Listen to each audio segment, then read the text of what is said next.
The goal for many people who join law enforcement is to become a detective. And the very best investigators use all of the tools they have, including turning to shows like The Spotlight and our viewers like you to solve crimes.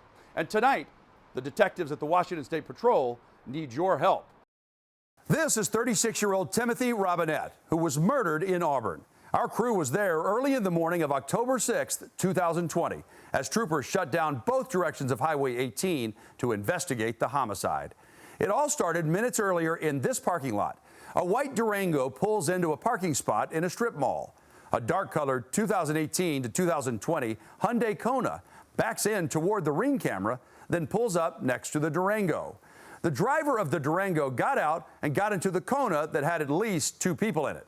This is where the case takes a really strange turn. Troopers say Robinette left his own car that was parked at the gas station and went over and got into the Durango and drove off. The people in the Kona took off after him. This video shows them chasing the Durango through Auburn. One of the men inside was firing his gun at the stolen Durango. Timothy hit a barrier and crashed. He got out of the Durango, and that's when troopers say one of the men in the Kona shot him in the head from across the road. Detectives and a canine searched for hours for evidence. Troopers say there's no connection between Timothy and the suspects, and they had no interaction in the parking lot. This was a murder, and here's why you should help troopers solve it. Timothy's 12-year-old son, Evan, asked me to share this statement with you, saying, "It broke my heart when my mom said my dad was taken away from me. My dad tried his best to be there for me, and I miss him every day. It's not fair that he doesn't get to see me grow up. I hope that whoever killed my dad will get caught so other kids don't have to feel what I feel."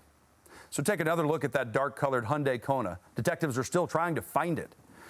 After doing some research on the background of the individual who is the person of interest, I can tell you that that person has multiple girlfriends, multiple women that he's seeing, who have no idea that there are other women in his life. In fact, he calls all of them babe or baby in the text he sends, just so he doesn't get them confused. The hope is that allegiances have changed, and one of them might come forward and provide the tip needed to hold this killer accountable.